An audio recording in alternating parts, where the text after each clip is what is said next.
Hello, everybody watching live, as well as those of you checking in on the recording. Today we are going to be talking about life at the bottom again, because we only discussed the first half, and the first half was a nice hour and a half discussion. But hopefully, this one, I don't know. I don't want to say I hope it's not as long, but I feel like we did talk about a lot of the good stuff last time.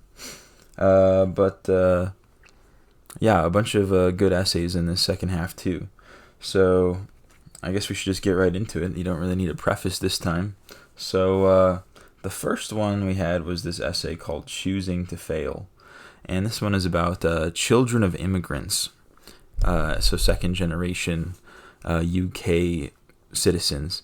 So what the problem with them is, you have very successful parents and sometimes even very successful siblings, and then every so often one sibling will just totally fall through the cracks and enter this underclass type of lifestyle.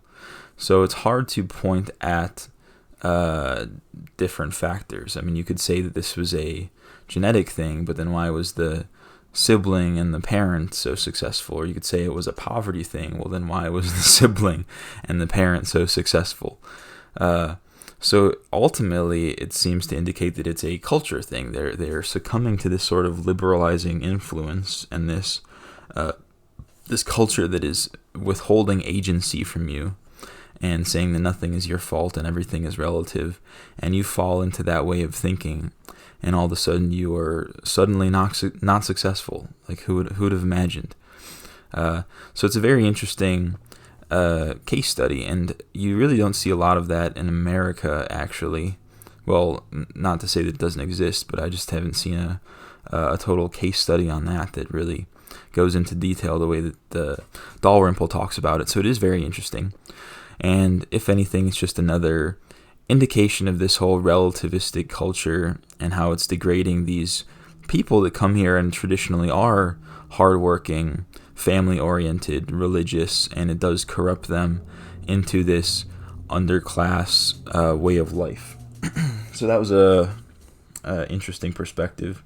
Then the next one was even more interesting. It was called Free to Choose. And now this article was about choosing to be homeless, which is pretty insane to me, because you don't really think of many people as choosing to be in their predicament when they're on the streets. But you have to imagine there's at least a non-zero percentage of people that are like this. And he gave this example of a few drifter types that were totally happy just being alcoholic and living bottle to bottle and not having any obligations, and actively abandoning their wives and their families, and had absolutely zero qualms with that. And you have to ask, what makes this happen? Is this this liberalizing influence again? And I think it adds another thing of, you are allowed to survive in this totally parasitic type of way, right? So in some ways, I think a lot of these problems are kind of due to material providence, to the point where we have worked against natural selection, to the point where a person who is totally non-contributional, totally parasitic, can totally survive based on getting their social security check and blowing it all on alcohol while they sleep on the streets, right?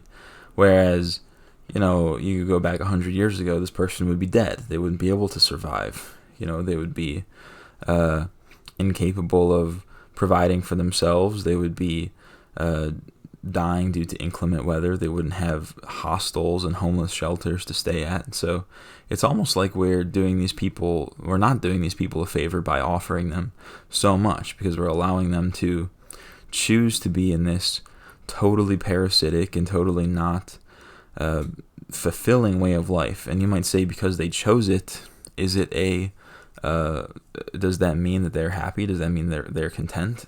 And I would say no, in the same way that, a person who's addicted to opioids, they're not necessarily choosing to have that life. It's because they can no longer avoid it. In the same way that this person that freely chose to give up all obligation is not a sign that obligations were making them unhappy, but rather they didn't have the mental toughness or discipline to handle those obligations because they are in a society that gives them the option not to. So very interesting phenomena with those that choose to be homeless as well. Then the next one, another interesting one, he says the title is What is Poverty? And so in the 21st century, we do kind of have to reevaluate what it actually means to be poor, because despite the fact that we're seeing greater amounts of wealth inequality and real wages aren't really going up year to year, quality of life for even these people at the bottom of society is quite higher than it was, say, even 60, 70 years ago. Right? You have a quality of life today. You have homeless people with smartphones and, a supercomputer in your hands, something that even a rich person 70 years ago couldn't fathom. In some ways you have this total underclass is actually living better, in quotation marks, better than this highly wealthy person of the previous century. So you have to say, you can talk about poverty and how we need to destroy poverty, but the thing is, there's always going to be relative poverty. Somebody is going to have less, and somebody else is going to have more. So you can't totally eliminate poverty unless you do what so many of these liberal socialist types, they say, we need to totally eliminate wealth inequality without any question of how things like wealth inequality arises.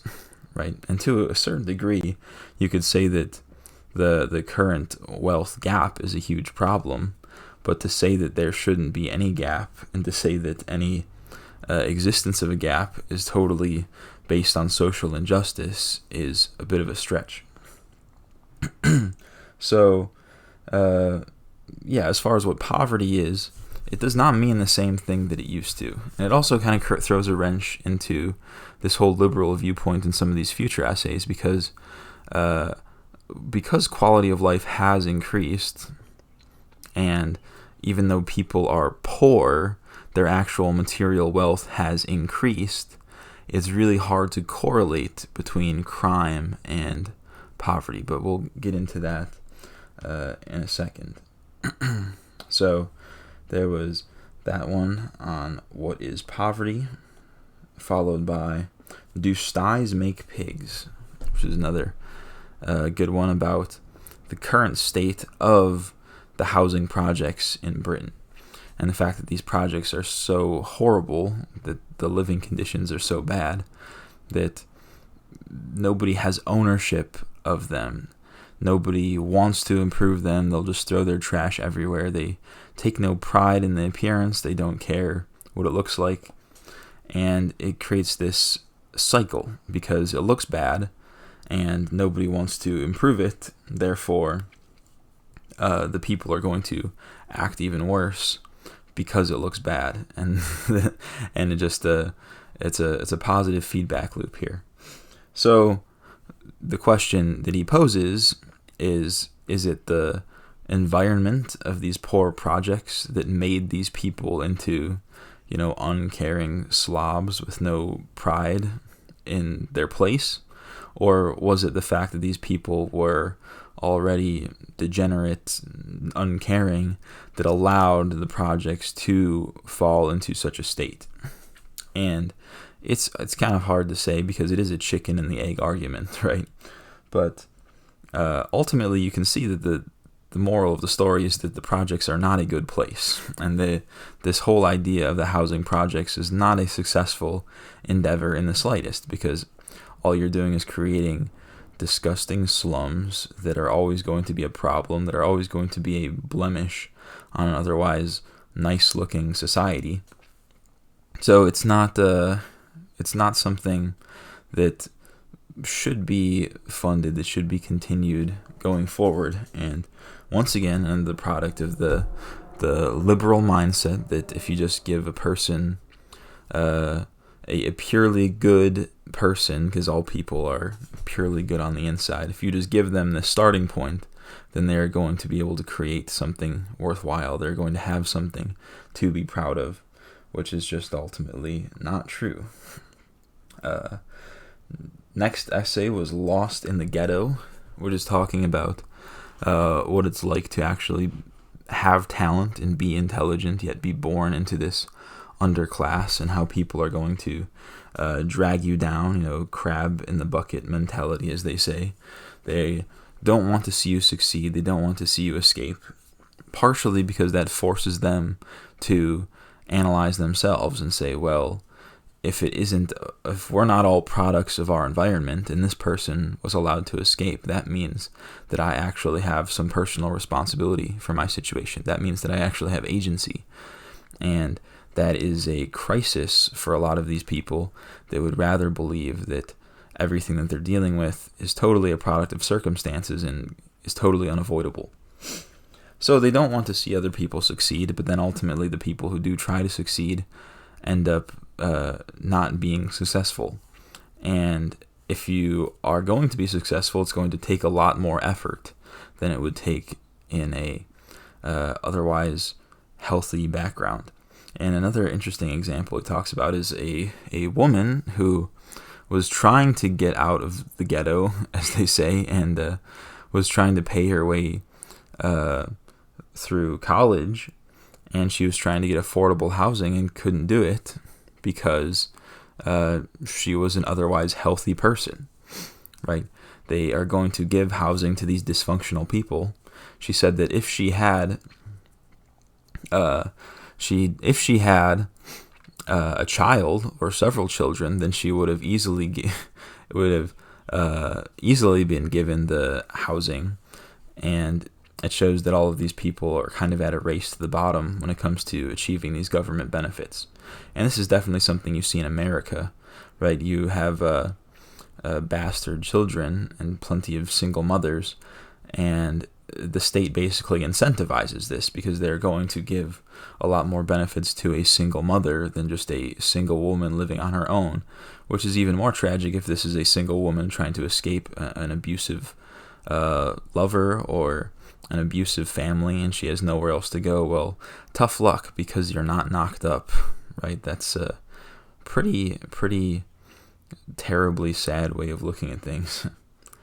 Chad says, I believe there was another essay before called Do Styes Make Pigs, talking about architectural brutalism. We just talked about that, did we not? And yeah, I mean, I didn't really talk about the architectural aspect, but that definitely is a part of it. These buildings are on top of being you're just packing people inside, and it's gross living conditions. They're also just ugly, right? They're these giant grayish multi-unit houses, which is not going to look inviting, and therefore is not going to give people a sense of place. It's not going to make people happy to live there. And for people outside that, they're going to look at it and see how uninviting and gross it is, and they're not going to want to associate with those people either. On top of that, he mentioned some of the actual architectural failings, such as creating tight, dark alleys that were very easy to get assaulted, mugged, or raped in, which is another pretty sad thing going on. And then there was wind tunnels that would just make them, it would make it impossible for you to walk through these certain corridors when it was cold outside, because you just get sucked into this terrible wind. And if you ever go to a big city in the winter, that actually is a pretty common thing. You'll see that a lot. Oh wow, this is probably one of the most eye-opening ones. And dying thus around us every day. It talked about the story of this woman. I need to go here. Marie Therese Kuau and her lover Carl Manning, and they murdered their 8-year-old child Annie Climby, which is, I guess at the outset, how tragic is this? Not to say that a dead child isn't tragic, but you do kind of see this every day. But it was especially brutal because of how much the system failed her, the child, that is. she had terrible marks all over her from these beatings. I think they were like pouring boiling water on her and like scraping her skin off. It was very, very graphic stuff. And she was taken into the doctor, and the doctors said that she was fine, and they believed the mother's they believed the mother's story, and the mother was obviously criminally insane. And they believed her story about some medical condition, and all of these BS excuses that were obviously not true. I mean, if you look at the child, they were obviously the child was very scared. There was a point where the mother came in, and she stood immediately at attention and was like hyper aware of the mother's presence, right? Which is not something that an 8-year-old will do unless they've been trained like a beaten dog, And plenty of instances of this. There was a few points where the police or the doctors could have done something. And he says that ultimately everybody was too scared to actually take action because the woman was black. She was African. And 2 of the social workers were African as well. And they didn't want to, create this stigma of violent, superstitious Africans. So, because the story was, she believed that her child was possessed with a demon, and that's why she was abusing the child so poorly. So they didn't want to create a story that would fuel this stereotype, and instead they let the child die. And Dalrymple says it's not just bad on that level, because it's not just the black social workers that had that opinion. It was also the white workers that would have had the exact same opinion. They would have been too scared to have been called racist to actually do anything, to the point where, racism is actually more of a crime than child abuse and watching a child die. You're too scared to be called racist and to actually stand up for the most innocent and the most helpless among us, which is a very, very sad state of affairs, you would say. Casey says, the fact that an unemployable violent criminal gets housing over a battered woman looking to improve herself is absolutely satanic. Yep.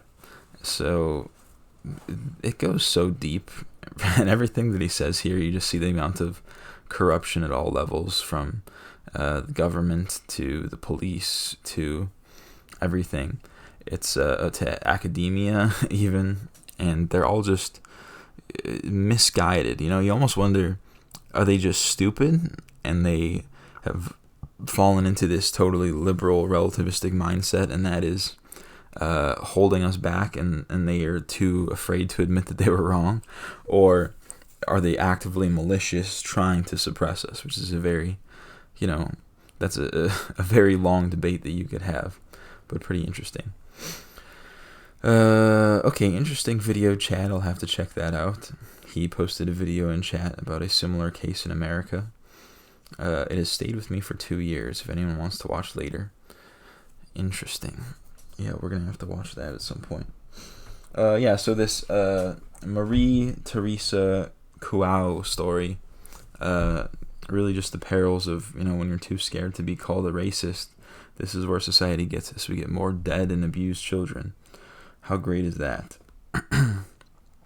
Now we have, the next essay was The Rush from Judgment, and how everyone is too scared to perform a judgment on people, because we kind of have this, once again, totally liberal, relativistic, non-judgmental society, when there's so many things that you could prevent if you just practiced good judgment.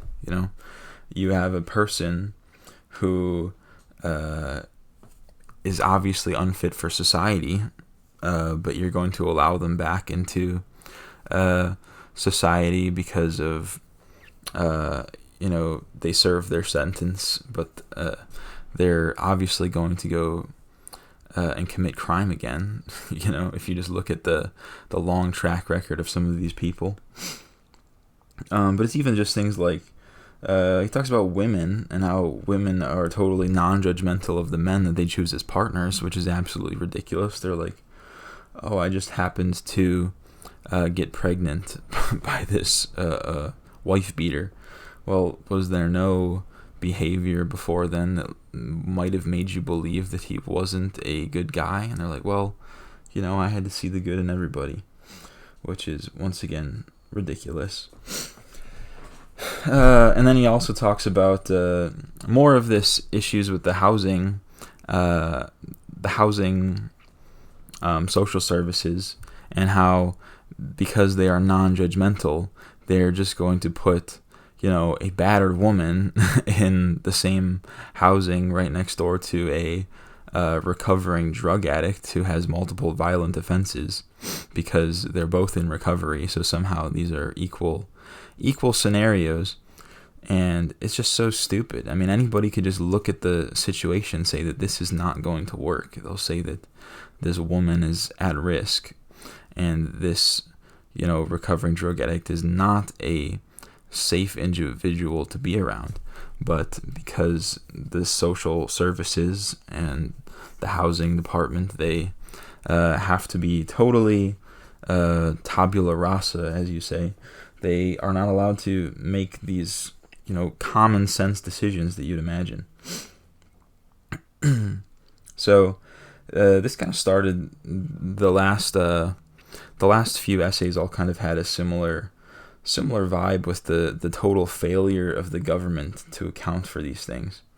And you kind of start with this idea of non-judgmentalism by the government, and it's just going to create this perpetuating cycle of crime and more poverty. So you start with non-judgmental philosophy, and then the next essay is what causes crime, which is another really interesting one, because he analyzes New Zealand versus UK, and he says that UK, it was very small compared to Britain, geographically similar, but a much smaller population, and it has had a massive increase in crime within the past, say, 30 years. And there's a few things you can't really say are true, because you have very liberal government, right? This kind of socialist, egalitarian type of government that is trying to eliminate wealth inequality and make everybody equal, treat everybody the same. And you have, once again, this absolute increase in quality of life, right? So even as the wealth gap continues to increase, you still have an increase in quality of life. Yet, crime is increasing. And then he says a lot of the people will point to the native population, the Maoris, that's what you have in New Zealand, and say, oh, well, they're committing half the crime, and they're only 8% of the population or whatever. So actually, crime is just a product of racism. Well, then he says, well, that doesn't make sense either, because, one, even if you factored out all of the Maoris, the crime is still increasing, and two, if anything, racism has gone down significantly in the past 30 years, which is inversely proportional to the increase in crime. So as things have gotten more egalitarian, more racially equal, and you've reached this altogether more equal society, you're still seeing more crime. So what exactly is it that causes it? Well, once again, it comes to the fact that it must be this idea that crime is acceptable. And he talks about this story of two women, two teenagers that killed one of their mothers, and how it became this giant story because everybody tried to kind of retcon it as two lesbians that were fighting the oppression of their traditional families. And the two women are still alive, and even they deny this angle to the story, and yet people still run with it. But he says it doesn't even matter, because even if that were true, you're saying that it's okay to just go against all social convention and murder people for some perceived injustice. And this is when it comes to the ultimate logical conclusion of this relative mindset is there is no absolute morality, there is no truth, and no real justice. It's not just wrong to commit crimes because they're wrong. You need to find some reason to cope for everything. You need to find some reason why all of these things are totally acceptable under different circumstances. And once again, how some people, they think that all people are good, and not that this could be an act of evil. Rather, it was a good person who was forced by their circumstances into doing this. So they were forced to kill their mom because of poor circumstances. So it's this total lack of a true morality. And now that you're saying things just like murder can be acceptable under different circumstances, it's also totally antisocial, right? Anytime that you're going to start making concessions in this way, you're going to start to see this crumbling of society that we have seen, and you have this underclass that is a antisocial class. So this was the start of his 3 essays on crime, and the second one he talks about criminology and how criminologists foster crime. And once again, it goes back to this same sort of idea. They think that there has to be a cause for crime beyond a person choosing to commit it. They say that, once again, every person is a product of their circumstances. They're going to do whatever they are forced to in any situation. And a lot of this is going to be blamed on poverty, right? And even as poverty goes down, you're still seeing more crime, because now the criminologists say it's actually inequality rather than crime, which is going to cause crime, right? Because you're going to see the law as a totally arbitrary construction by this upper class, and it is your right as an underclass to defy that order, rather than some type of absolute moral law predicated on something other than a purely sociological construction. So we go back to this mentality, right? You have this totally relative liberalizing influence that is antithetical to an absolute morality, and therefore you're going to see more crime. You're going to see more people behaving antisocially, and more people not willing to participate in society in a healthy way. And the criminologists foster this by explicitly promoting this mentality, saying, no, you are totally entitled to this behavior. You are totally justified in what you do, and there's nothing wrong with it because of your circumstances. And if you tell that to a person who's in these kinds of circumstances enough, they're going to believe it, and they're going to think that their crime is more of an addiction, right, than something that they actually have control over, right? The same way, if you tell an addict that they don't have any power and that they are just making their choices because of some psychological issue and that they need therapy, well, they're not going to feel bad when they relapse, because, obviously it just means the therapy didn't work. And if you say the same thing about crime, well, here we are.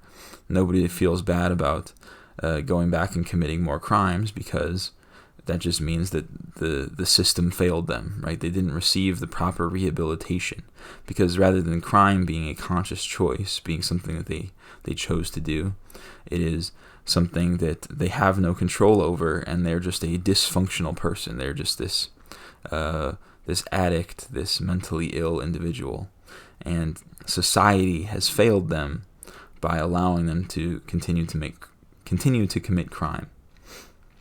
Funky Clock says, Singapore has some of the highest economic inequality in the world, yet has one of the lowest crime rates in any major city.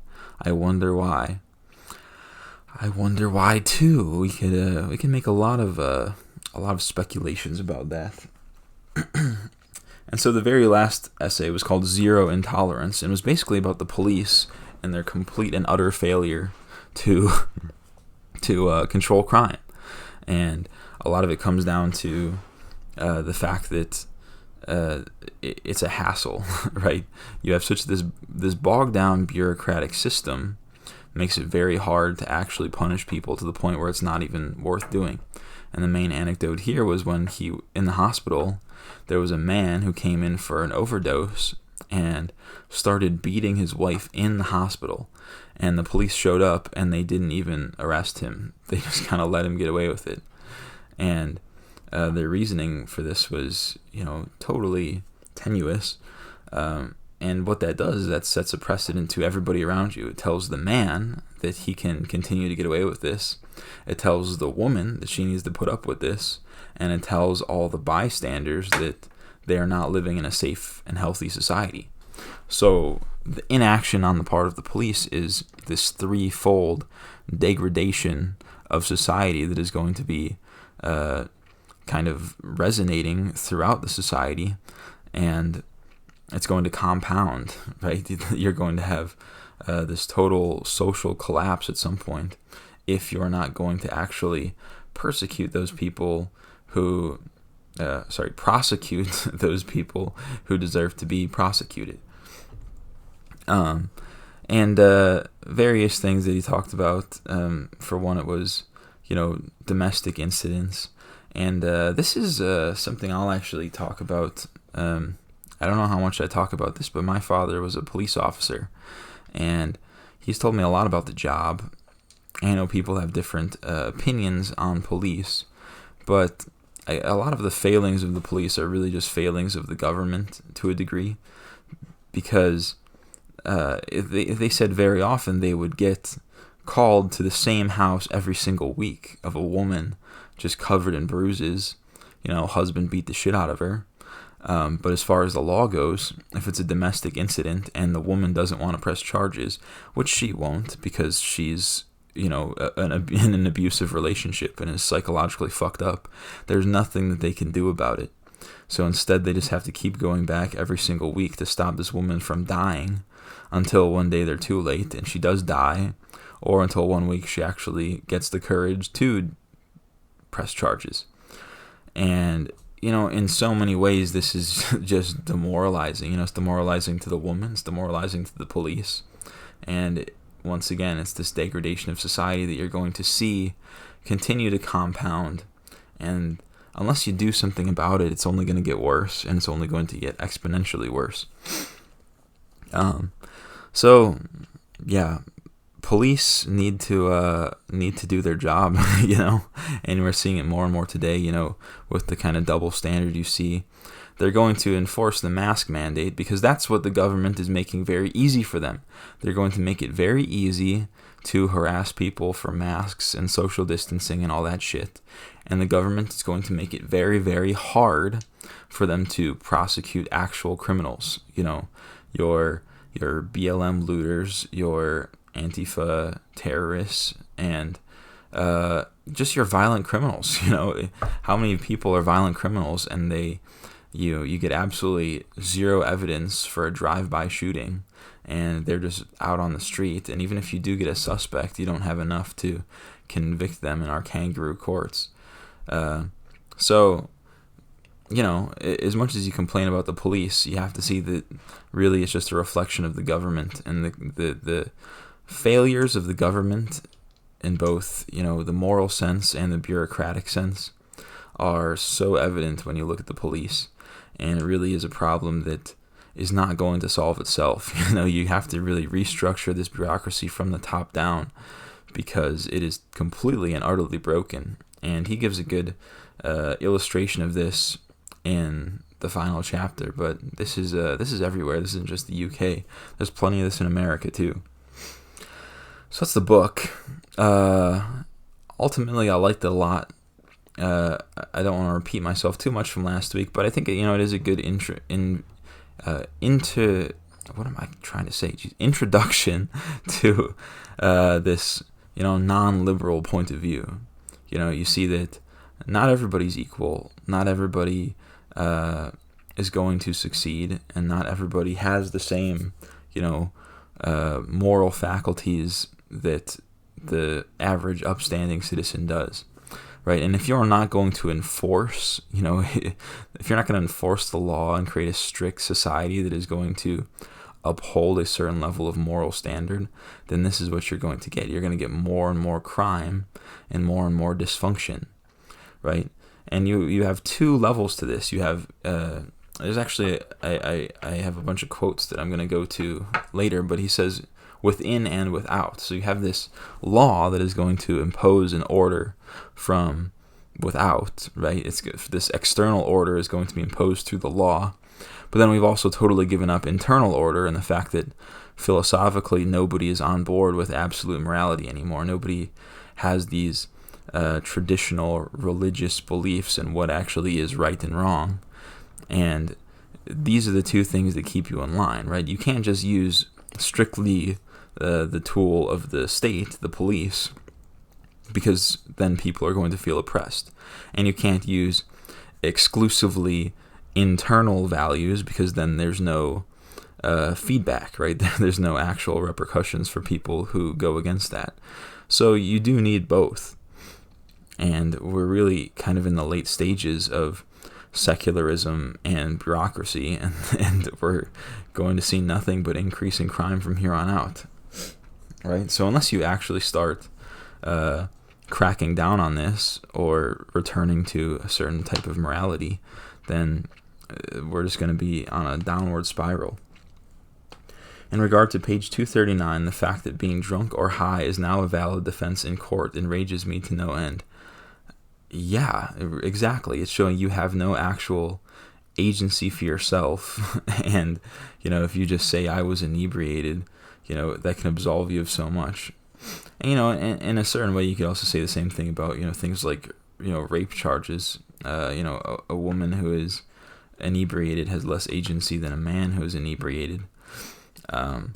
When really they should both have agency. Everybody is responsible for their actions. And if we're going to totally throw that away as a society, well, all we've done is thrown away society, right? There's nothing there anymore. So I'm going to get to these final quotes. I didn't have a whole lot of quotes this time, so I think this will go fast. Let's see, where are we?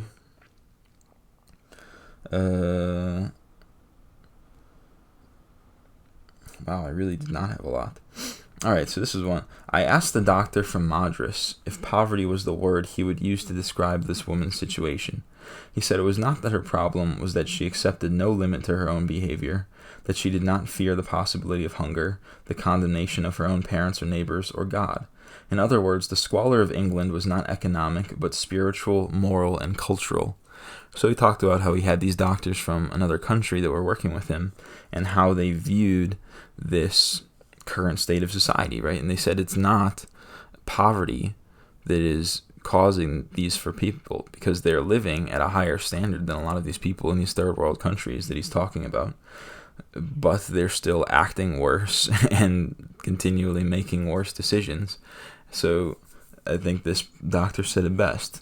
It was squalor that is not economic, but spiritual, moral, and cultural. And, that's a very succinct way to illustrate the situation right there. So, good quote there. Next one. A child born in a slum today with the same high intelligence as my father would be vanishingly unlikely to ever find such mentors. Because he talked about his father and how he grew up very, very poor, but then he looked through his father's textbooks and he was, able to succeed and exceed to a higher level than even kids today. He said these textbooks were teaching things that would make a modern day teacher cower in fear because of the intensity of the material, right? And so he talks about the father. Then he says, after all, many of today's teachers, steeped in the idea that it is wrong to order civilizations, cultures, or ways of life hierarchically, would deny either the existence or the value of a higher civilization, and would in any case be incapable of imparting it. For them, there is no height or depth, superiority or inferiority, profundity or shallowness. There is only difference. They even doubt that there is a right and wrong way to spell a word or construct a sentence. And yeah, we are seeing this once again in its final form. You have, teachers who are, saying things like math is racist and that, ebonics is a proper way to speak. Because everything is relative, there is no real standard. Nothing is better than anything else. There is no hierarchy. All of these same tried relativistic liberal type of values. And what you end up with here is nothing. And it's impossible to escape because you're not allowed to recognize that one person might have more talent than somebody else. That maybe this kid has a drive to escape his situation and he is actually going to put in the effort and has the intelligence. Instead, you look at him and say that he's no different than anybody else, in the same way that those poor people are no different than you, when we all know that everybody is different, and that's just bullshit. So, yeah, teachers, man, don't even get me started on teachers. I could go off on teachers all day. They're just so, this is exactly it, You just like they will deny that there is like such a thing as smart or dumb, Like, I almost feel weird, like if I'm describing a kid to another teacher, I'm like, this kid's really smart. They kind of like, ooh, we don't like to use that type of language. I'm like, okay, well, he's very high IQ is what I'll tell you. All right, just two more quotes. I have one. The loss of nerve or will on the part of the police has occurred at precisely the same time as a weakening, almost to the point of extinction, of the informal but strong social restraints upon personal behavior that once made England so civil a country. The restraints such as fear of what the neighbors will say. The lack of either internal or external restraint has allowed natural man to emerge, and far from being a delight, he is a charmless sociopath. So, this is what I was saying earlier about you have no external or internal influence on how to be moral. And once you take away both of those, you get nothing but raw man, right? He says man in the sense of, this primitive man, that maybe this Rousseauian version of a man.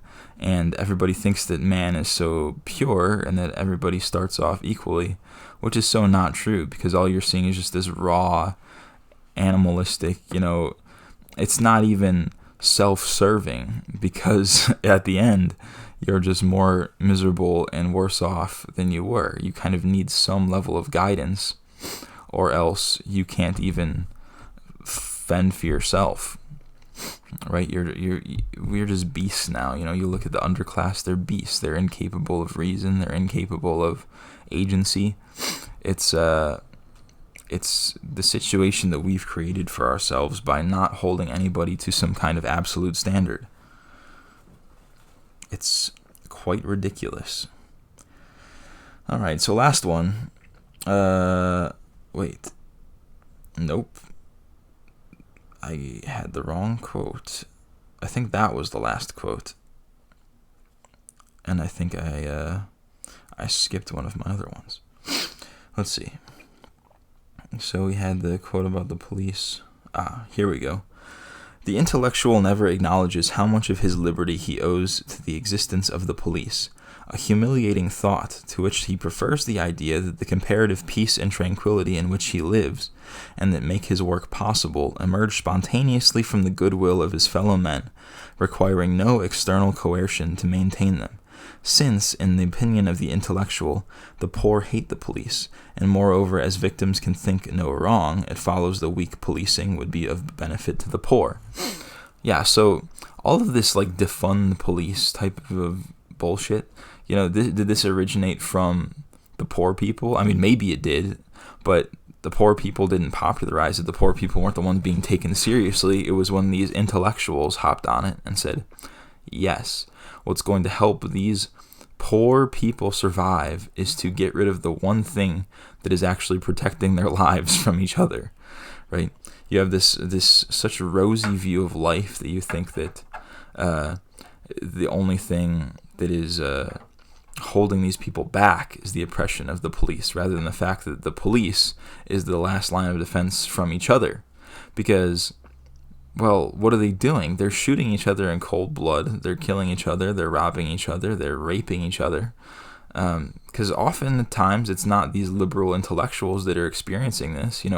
They're in their totally gated communities and growing up upper class. They don't know what it actually is like to live on the bottom. They don't know what it's like to be in the ghetto, and yet they think that it's the police that's forcing them into this behavior. It's poverty that's forcing them into this behavior. No, you need some type of defense that's going to protect these people from each other. They're the ones getting robbed. They're the ones getting raped. So you need to enforce the law, and that's what it comes down to. You need to impose some sort of moral framework and some sort of absolute rule that is going to be both internally and externally pressed onto these people. Alright, so some final comments. Dalrymple blames the leftists a lot in the second half, and for good reason. Yeah, I mean, you could tell he's quite anti-leftist. Maybe not quite extreme enough, but he's getting there. Funky Clock quotes, "Let millions suffer so long as he can retain his sense of his own righteousness and moral superiority. Indeed, if millions suffer, they are additional compassion fodder for him, and the more of their plan will he so generously feel." He, in this context, is an intellectual. Yeah, right, you kind of see this feedback loop in the fact that when they actually reap what they sow, and you get this totally degenerate society that they want, all they get to see is more degenerate people, and then say, look, this is why we need more liberalism. This is why we need less enforcement of the law, blah, blah, blah. And, it's so easy to see through this because it's non-linear, It's not like, this traditional strong-arm society had tons of crime, and as society got more liberal, crime has gotten better. No, it's the opposite, right? And this is actually interesting. Edward Dutton just had a video yesterday where he talked about Black Lives Matter, and he says that it's actually perfect because Black Lives Matter is going to be extremely, detrimental to black people in the long run, and you just create this feedback loop where it's like, well, now we can have more white guilt, which means more support for Black Lives Matter, which means shittier conditions for black people, and it just keeps going, right? It's the exact same thing. You have this type of ideology that is going to fuck over the poor people, and as they get fucked over, you have more of this, liberal guilt complex where you're going to say, oh, we really need to help the poor, which means we need more liberal policies, and then they fuck over the poor, right? Just like this, and we all know how it goes. So, yeah, really interesting stuff. Really liked the book. And it's just an entertaining book, all the anecdotes and true stories he has. You really just don't realize how crazy it is. It's kind of like the stuff that some stuff my dad would tell me about the shit that he saw on the job. And it's like, unless you've actually been too exposed to this, you really don't know how bad it is. You have no idea. And people are going to, you have such a insulated view of society when you only grow up in a middle class or upper middle class area. You don't really understand the problems that are plaguing society and the problems that are plaguing poor people, and it definitely isn't police oppression. That is for sure. Favorite essay? That is a tough one, because I think there were a lot of ones that were more eye-opening and more then some were less serious, but also kind of insightful. The tattoos one, it's not exactly groundbreaking, but his writing was so good, and it really made you realize, we kind of take this whole tattoo thing for granted now, but there was a point where it was, it was very strange, and it does correlate very much with antisocial behaviors. But ultimately, a favorite essay, I would say probably the best ones were kind of on this back half, probably. I think, the one where he just kind of destroys criminology, the second to last one, that might be the best one. The third world doctors who grew up in real ghettos being horrified at British underclass was priceless. Yeah. I mean, for real. It's it doesn't get better than that, really. And yeah, it'd be really interesting to see a similar book from like an American perspective, because things are a little bit different over here, but who knows. Yeah, good book. Thank you, Funky, for the recommendation. I don't know, does anybody have anything else they want to say? I think I've said my piece as far as the book. Funky says, I don't think anybody hates black Americans more than African immigrants. That is, I mean, I don't know, because at this point ethnocentrism is kind of taking over any kind of like class centrism. I mean, you did used to have this kind of like conservative first generation African, because they're like intelligent and not gives me that types. But now that like things have shifted from like this class consciousness to racial consciousness, that I think you're seeing more and more black people just siding with black people because they're black, right? Which is ultimately like our situation as white people. It's like, well, when are white people going to start siding with white people because they're white? You kind of have to level the playing field here. We're still playing on this like, egalitarian, like equality, like I'm going to judge people based on their merit, whereas the black people abandoned that a long time ago. They're like, ride or die with your brothers. And, there's nothing wrong with that, really. And I think that's, kind of one of the realizations that you come to, on this side of things. I heard stories of black Americans traveling to Africa and being called slaves and treated worse than whites. That's pretty funny. I believe that. I mean, partially, like, there is the mentality of, like, free versus slavery, because, and, maybe we're getting way off topic here, but as a black person in America, how could you ever feel at home here? How could you ever feel like this is your place? You didn't build anything. Society was never run by your people. It wasn't made for you. It wasn't made by you. You're just kind of a guest here. You are never going to like fit into the society, unless you do what, the more radical people say and like, just totally destroy the society. In that sense, you're always going to be a slave mentally. You're going to be this second-class citizen, not by law, but by philosophy. And I could see like a true African, person from Africa, seeing that, a total slave mentality, whereas they might not have as high of a quality of living, but everything that they do have, they built themselves for the most part. They don't have a lot, but their hut they built themselves, and their farm or whatever, they got it going. So yeah, I don't know. I wouldn't want to be black in America. I mean, come on. I mean, that's not just like racism. It's just like, why? I wouldn't want to be a white guy in Japan. I wouldn't want to be a white guy in the Congo. I wouldn't want to be an Asian person in the UK. I wouldn't want to be an Asian person in Iran. It's just not your place. There's a place where you belong, and you're never going to have belonging here. That's a fact. All right, well, I think I've successfully got off topic enough. Back into racism. We love being racist streamers, don't we? But that's not racism. That's just true. I'd like to see anybody who actually is like a anti-racist to refute anything that I just said right there. And I think that's what it comes down to, is like you're just in active denial of reality if you don't agree with that. If you think that, anybody is just supplantable with anybody, and we're just interchangeable bodies, and the fact that like, you have this body that just comes in black color and this body that comes in white color, and they're just totally interchangeable, and there's no kind of like group psychology, there's no kind of, ancestral genetics, there's nothing there at all. Yeah, that's just stupid. And like, I don't think even the liberals believe that.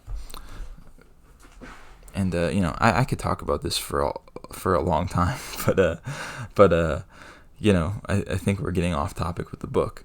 So I'm just gonna hit up the Discord lines if anybody wants to hop in.